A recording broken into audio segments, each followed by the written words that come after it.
If you've ever found yourself having sex, doing drugs, drinking alcohol, or eating fun foods to make yourself feel better, you've actually engaged in avoidance behaviors. I know that's a huge statement to make, and I'm not saying it lightly, but we are taught to engage in avoidance rather than solve problems.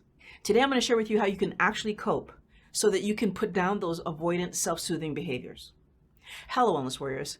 Welcome to Mind Blowing Health and Wellness with Violet. The reason I make these videos is because I want you to know that when your mental health and physical health are both working really well, you can enjoy an overall sense of well-being. If you find these kind of videos helpful and you're new here, please subscribe. For me, avoidance behaviors fall into two categories.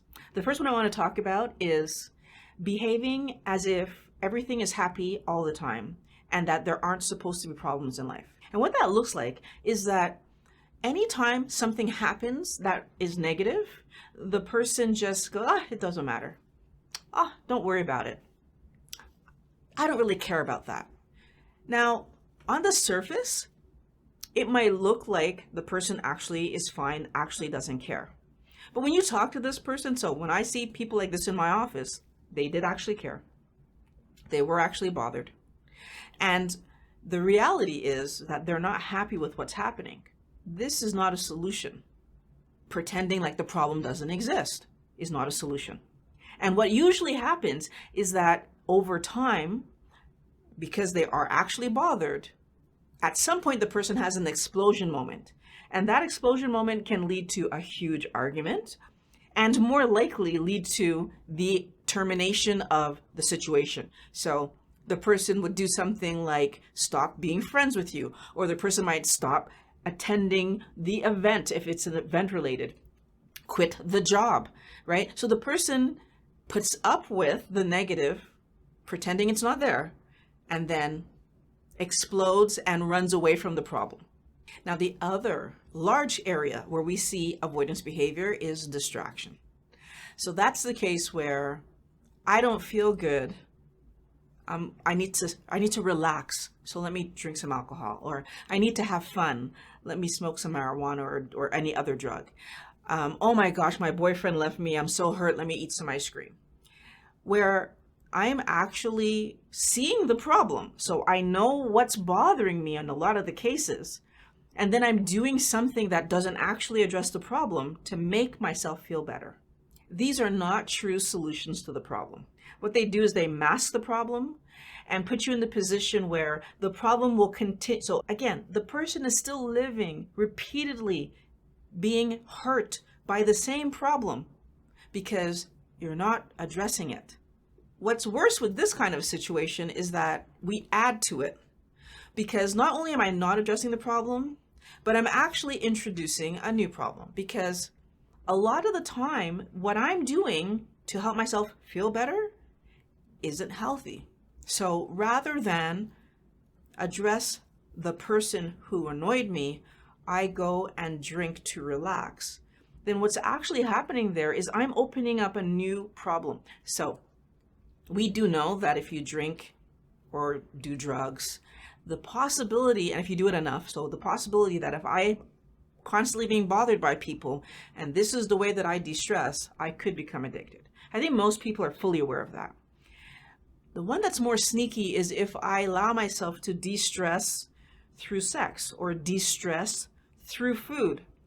Sometimes even something like de-stressing through exercise, if I'm doing it to an excess and so I could be getting physically hurt, can fall into this realm. When I'm using sex and food to de-stress, I'm not actually using it for what it's meant for, first of all. But we need to understand that the reason that alcohol, drugs, food, and sex and exercise, so activity, can help us to feel better is because it allows a rush of endorphins into our body. All the feel-good hormones start to pump out, which on some level is positive because you feel good in the moment. But the problem is that this thing that you're doing to feel positive isn't actually solving the problem that you're living. Trying to put this a bit in perspective. I'm doing something that isn't solving the problem, but then I'm getting this rush of physical positive that I actually can become addicted to. So now what's happening? I still have the problem, and I'm creating an addiction. And yes, I need us to understand we can be addicted to food and we can be addicted to sex. That immediate positive that we get from engaging any of these 5 activities is really rewarding, like really rewarding. And it has to be, right? Because I feel bad. And so I'm looking to feel better. And I do this amazing thing and I feel really great. And then it goes away. And then the problem is there. And then I have to repeat the cycle to feel better. And this is where we end up stepping possibly into the addiction world. If I don't notice that maybe I'm having sex with my partner for the wrong reasons, maybe I am drinking a little bit more than I'm feeling I should be and I'm comfortable drinking, if I don't notice that I'm eating when I'm not hungry, when we don't notice that we're doing these behaviors that's really not solving the problem and not in line with where we want to be, we end up opening that door to addiction. And keep it in mind, I haven't solved the problem, which is why that door gets open, right? Because I have to keep revisiting these things because every time I'm not in that high, the problem's facing me again. So what's the answer? The first piece of the puzzle is acceptance. Things are going to go wrong. Not that they might go wrong, not that they could, they are going to go wrong for 2 very simple reasons. I live on this planet with other people. So wellness warriors, I need you to understand that either you are going to do something that pisses me off or I'm going to do something that pisses you off, but this is going to create some kind of tension, some kind of problem that will need to be solved. That's part 1. Part 2, perfect doesn't exist.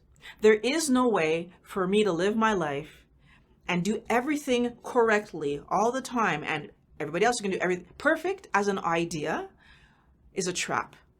Because as soon as I'm aiming at perfect, I'm going to be disappointed in me and I'm going to be disappointed in everyone around me because there is not anyone who can live up to that standard. Perfect itself doesn't exist. And so therefore, a problem-free life doesn't exist. In order to cope with life, now that I've just accepted that there are going to be problems and nothing is going to be perfect, is addressing problems. And in order to address problems, that means I actually have to allow myself to engage this problem that's happening in front of me. What's really frustrating is that a lot of the time we end up trying to solve how we feel rather than solve the problem that caused how we feel. So let's say, for example, that I'm socially awkward. Then I might try to stop feeling this weird, like this bad feeling that I get when I'm with people by avoiding people altogether. Or by saying that I don't like being around people. So again, pretending like the problem doesn't, it's not that I don't know how to manage people. I just don't like people. I don't like being with people. I don't like doing stuff. Okay. But then when I'm on my own, I'm not happy. I'm sad. I'm lonely. I'm frustrated. I'm bored. Okay.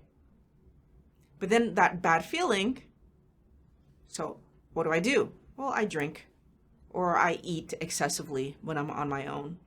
And you know what's really hard is that when we eat excessively when we're on our own, or we eat to solve a problem, but we're not actually hungry, we're putting our body in a bad position. If we drink, we're putting our body in a bad position. If we do drugs, we're putting our body in a bad position. If we have sex with our partner to solve something that's not about being close with my partner, I put our relationship in a bad position. And interestingly enough, I'm doing all of this, hurting myself and my couple. I'm still not solving the problem.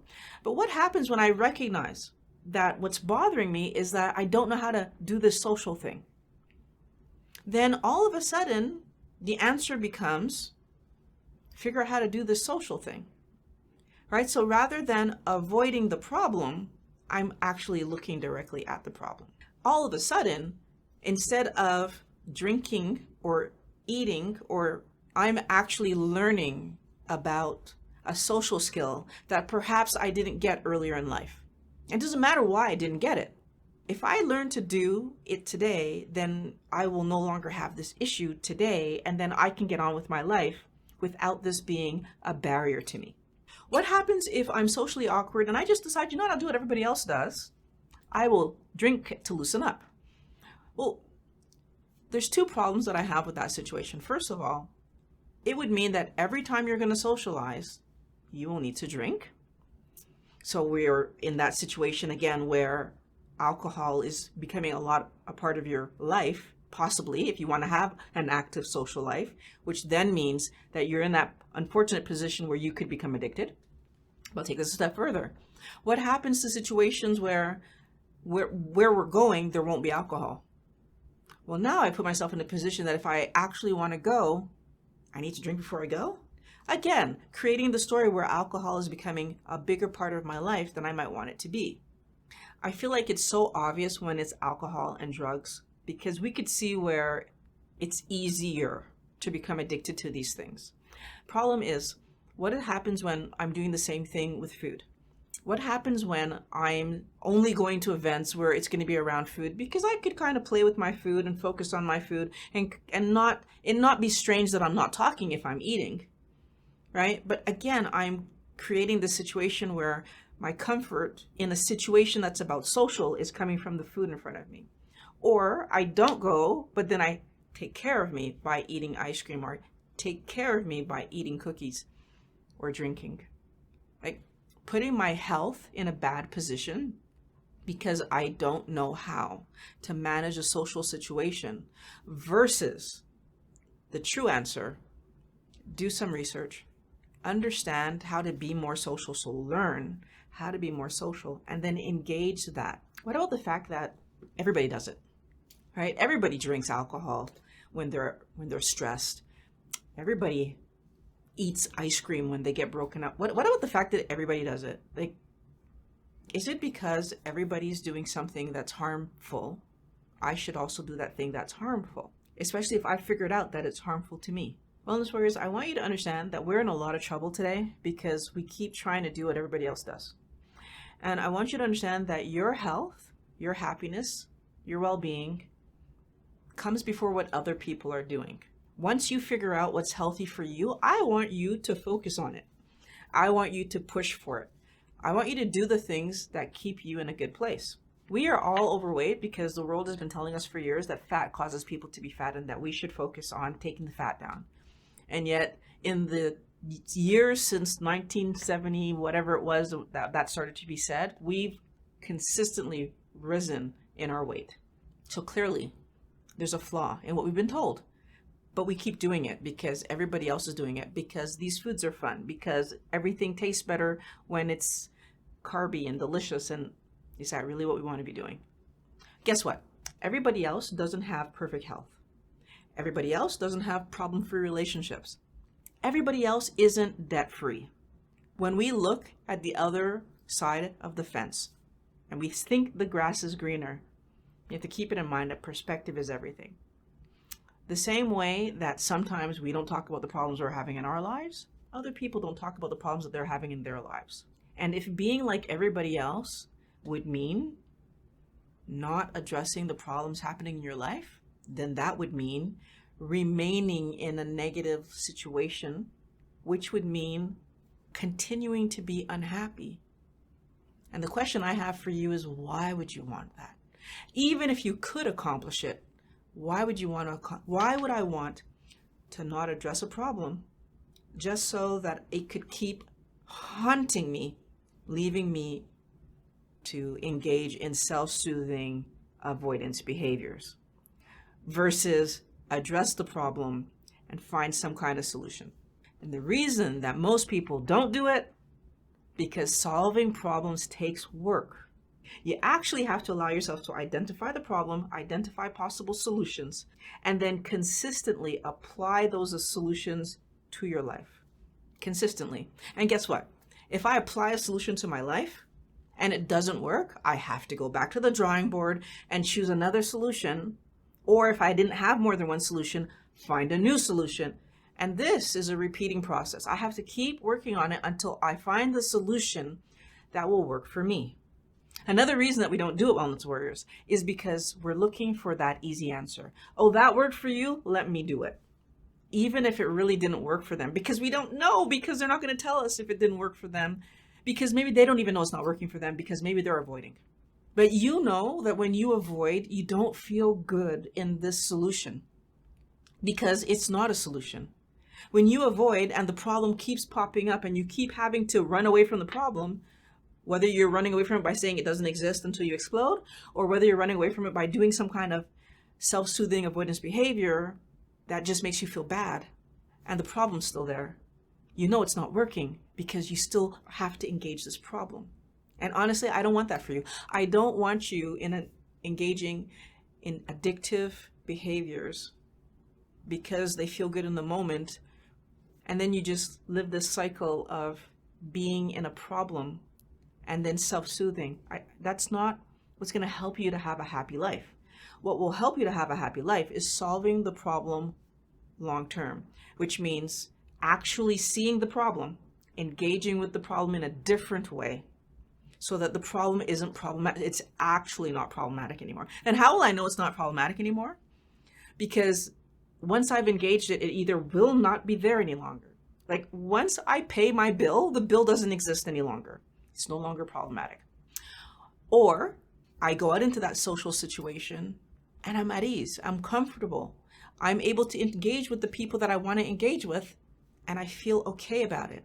It depends on the problem. And this is where I come back to every person's different, and you need to identify what problems create this feeling in you that cause you to do this avoidant behavior, what's causing you to self-soothe, and then you need to find the solution that's going to work for you.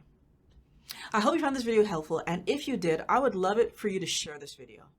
There are people out there who could benefit from knowing how to address avoidant behaviors. Share this video so that everyone can do better in life. I'm your keto psychologist. Love making these videos for you guys. I want to thank you for watching Mind Blowing Health and Wellness with Violet. I look forward to talking to you guys again next week.